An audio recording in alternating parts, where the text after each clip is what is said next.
आइए अवतल दर्पण में साबित करना है कि वक्रता त्रिज्या फोकस दूरी की दुगुनी होती है।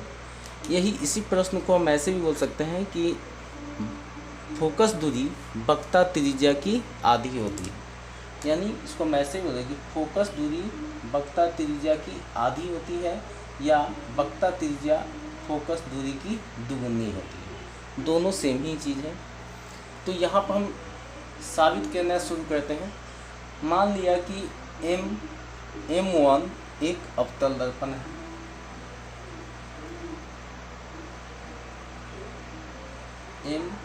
M1 एक अवतल दर्पण है। तो अवतल दर्पण है जहाँ P ध्रुव, F मुख्य फोकस और C वक्रता केंद्र है। P ध्रुव, F मुख्य फोकस तथा C वक्रता केंद्र है।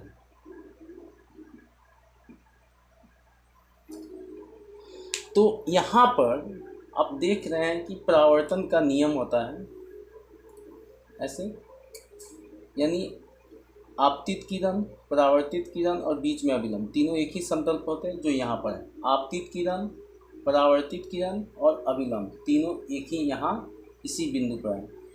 तो इस नियम से आप जब यहाँ पर देखते हैं तो यहाँ आपतन कोण 1 और कोण 2, एक जो है वह आपतन कोण हुआ और 2 जो है परावर्तन कोण हुआ। तो परावर्तन के नियम से,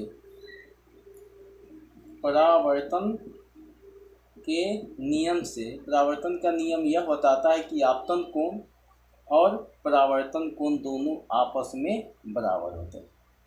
इसको इक्वेशन फर्स्ट मान ली, ठीक है। उसके बाद आइए, अब ये भी जानते हैं कि इसको मुख्य अक्ष कहते हैं और इसको आपतित किरण कहते हैं। तो मुख्य अक्ष और आपतित किरण दोनों समानांतर होते हैं। ये दो समानांतर रेखा को एक तिर्यक रेखा, यानी यह इसको क्या कर रही है, काट रही है, तिर्यक रेखा। तो जब दो समानांतर रेखा को एक तिर्यक रेखा काटती है तो उसके एकांतर कोण समान होते हैं। यानी यह एकांतर 1 और कोण 3 क्या होंगे, एकांतर कोण होंगे और दोनों क्या होंगे, समान होंगे। तो एकांतर कोण से कोण 1 बराबर कोण 3 हो जाएंगे। इसको इक्वेशन 2 मान लिए। अब समीकरण फर्स्ट और सेकेंड से दोनों का LHS बराबर है तो RHS भी क्या हो जाएगा, बराबर होगा, यानी कोण 2 बराबर कोण 3। तो ये दोनों कोण त्रिभुज, अब मान लेते हैं कि यह A है या B या F है या C है, तो M इसको मान लीजिए M है। तो यहाँ पर MCF का कोण है। तो जब किसी त्रिभुज का दो कोण बराबर होते हैं तो त्रिभुज क्या हो जाते हैं, त्रिभुज समद्विबाहु होंगे। समद्विबाहु का मतलब होता है वह त्रिभुज जिसकी आमने सामने की भुजा बराबर हो। तो जब आमने सामने की भुजा बराबर होगी तो आमने सामने के कोण बराबर होंगे तो आमने सामने की भुजा भी बराबर होती है। तो समद्विबाहु में आमने सामने का कोण बराबर होता है, इसलिए आमने सामने की भुजा, यानी MF = CF, MF = CF दोनों आपस में बराबर होंगे। सपोज कीजिए कि यह किरण जो है M पर न पड़ करके P पर पड़ता। यदि M P के निकट होता तो क्या होता, यह M जो है यहाँ आ जाता P के निकट, यानी यह डंडा जो देख रहे हैं ऐसे आते आते आते आते आते आते यह इस पर आ जाता।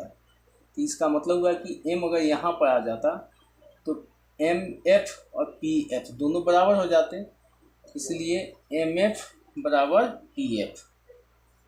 दोनों बराबर हो गए।